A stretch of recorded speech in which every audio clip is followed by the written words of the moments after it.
सूरज की किरणों में अमृत का वो प्रकाश, हर नई सुबह के साथ यीशु राजा है अब। अंधकार से जो लड़ती उसकी वाणी है आप, उसकी वाणी है आप, उसकी वाणी है आप। अमृत वाणी, अमृत वाणी, अमृत वाणी, अमृत वाणी, अमृत वाणी। पहला पाठ नबी आमोस का ग्रंथ अध्याय 8 पद संख्या 4 से 7 तक। तुम लोग मेरी यह बात सुनो, तुम जो दीनहीन को रौंदते हो और देश के गरीबों को समाप्त कर देना चाहते हो। तुम कहते हो अमावस का पर्व कब बीतेगा ताकि हम अपना अनाज बेच सके। विश्राम का दिन कब बीतेगा ताकि हम अपना गेहूं बेच सके। हम अनाज की नाप छोटी कर देंगे, रुपए का वजन बढ़ाएंगे और तराजू को खोटा बनाएंगे। हम चांदी के सिक्के से दरिद्र को खरीद लेंगे और जूतों की जोड़ों के दाम पर कंगाल को। हम गेहूं का कचरा तक बेच देंगे। प्रभु शपथ खाकर कहता है, तुम लोगों ने जो कुछ किया मैं वह सब याद रखूंगा। यह प्रभु की वाणी है। ईश्वर को धन्यवाद। भजन अनुवाक्य। प्रभु की स्तुति करो, वह दरिद्रों को ऊपर उठाता है। प्रभु की स्तुति करो, वह दरिद्रों को ऊपर उठाता है। प्रभु के सेवकों स्तुति करो, प्रभु के नाम की स्तुति करो। धन्य है प्रभु का नाम अभी और अनंत काल तक। अनुवाक्य। प्रभु की स्तुति करो, वह दरिद्रों को ऊपर उठाता है। प्रभु सब राष्ट्रों का शासक है, उसकी महिमा आकाश से भी ऊंची है। हमारे प्रभु ईश्वर के सदृश कौन। वह उच्च सिंहासन पर विराजमान होकर स्वर्ग और पृथ्वी दोनों पर दृष्टि रखता है। अनुवाक्य। प्रभु की स्तुति करो, वह दरिद्रों को ऊपर उठाता है। वह धूल में से दीनों को और कूड़े पर से दरिद्रों को ऊपर उठाता है। वह उन्हें शासकों के साथ बैठाता है, अपनी प्रजा के शासकों के साथ ही। अनुवाक्य। प्रभु की स्तुति करो, वह दरिद्रों को ऊपर उठाता है। दूसरा पाठ तिमोथी के नाम संत पौलुस का पहला पत्र अध्याय 2 पद संख्या 1 से 8 तक। मैं सबसे पहले यह अनुरोध करता हूँ कि सभी मनुष्यों के लिए, विशेष रूप से राजाओं तथा अधिकारियों के लिए अनुनय, विनय, प्रार्थना, निवेदन तथा धन्यवाद अर्पित किया जाए, जिससे हम भक्ति तथा मर्यादा के साथ निर्विघ्न तथा शांत जीवन बिता सके।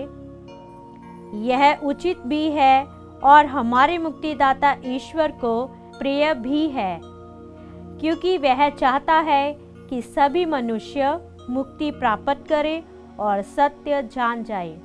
क्योंकि केवल एक ही ईश्वर है और ईश्वर तथा मनुष्यों के केवल एक ही मध्यस्थ है, अर्थात यीशु मसीह, जो स्वयं मनुष्य है और जिन्होंने सबों के उद्धार के लिए अपने को अर्पित किया है।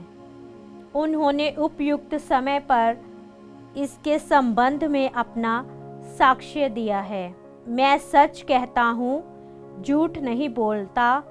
मैं इसी का प्रचारक तथा प्रेरित गैर यहूदियों के लिए विश्वास तथा सत्य का उपदेशक नियुक्त हुआ हूँ। मैं चाहता हूँ कि सब जगह पुरुष बैर तथा विवाद छोड़कर उदारपूर्वक हाथ ऊपर उठाकर प्रार्थना करें। यह प्रभु की वाणी है। ईश्वर को धन्यवाद। जय घोष। धन्य है वह राजा जो प्रभु के नाम पर आते हैं। स्वर्ग में शांति, सर्वोच्च स्वर्ग में महिमा। हालेलुया। संत लूकस के अनुसार पवित्र सुसमाचार अध्याय 16 पद संख्या 1 से 13। ईसा ने अपने शिष्यों से ये भी कहा, किसी धन्यवान का एक करिंदा था। लोगों ने उसके पास जाकर एक करिंदे पर यह दोष लगाया कि वह अपनी संपत्ति उड़ा रहा है। इस पर स्वामी ने उसे बुलाकर कहा, ये मैं तुम्हारे विषय में क्या सुन रहा हूँ? अपनी कारिंदगी का हिसाब दो, क्योंकि तुम अब से करिंदा नहीं रह सकते। तब करिंदा ने मन ही मन ये कहा, मैं क्या करूं? मेरा स्वामी मुझे कारिंदगी से हटा रहा है। मिट्टी खोदने का मुझ में बल नहीं, भीख मांगने में मुझे लज्जा आती है। हाँ, अब समझ में आया कि मुझे क्या करना चाहिए, जिससे कारिंदगी से हटाए जाने के बाद लोग अपने घरों में मेरा स्वागत करें। उसने अपने मालिक के कर्जदारों को एक एक कर बुलाकर पहले से कहा, तुम पर मेरे स्वामी का कितना ऋण है? उसने उत्तर दिया, 100 मन तेल। करिंदा ने कहा, अपना रुका लो और बैठकर जल्दी 50 लिख दो। फिर उसने दूसरे से पूछा, तुम पर कितना ऋण है? उसने कहा, 100 मन गेहूं। करिंदा ने उससे कहा, अपना रुका लो और 80 लिख दो। स्वामी ने बेईमान करिंदा को इसलिए सराहा कि उसने चतुराई से काम किया, क्योंकि इस संसार की संतान आपसी लेन देन में ज्योति की संतान से अधिक चतुर है। और मैं तुम लोगों से कहता हूँ, झूठे धन से अपने लिए मित्र बना लो, जिससे उसके समाप्त हो जाने पर वह परलोक में तुम्हारा स्वागत करें। जो छोटी से छोटी बातों में ईमानदार है, वह बड़ी बातों में भी ईमानदार है, और जो छोटी से छोटी बातों में बेईमान है, वह बड़ी बातों में भी बेईमान है। यदि तुम झूठे धन में ईमानदार नहीं ठहरे, तो तुम्हें सच्चा धन कौन सौंपेगा? और यदि तुम पराये धन में ईमानदार नहीं ठहरे, तो तुम्हें तुम्हारा अपना धन कौन देगा? कोई भी सेवक 2 स्वामियों की सेवा नहीं कर सकता, क्योंकि वह या तो एक से बैर और दूसरे से प्रेम करेगा, या एक का आदर और दूसरे का तिरस्कार करेगा। तुम ईश्वर और धन दोनों की सेवा नहीं कर सकते। ये प्रभु का सुसमाचार है। क्रीस की जय।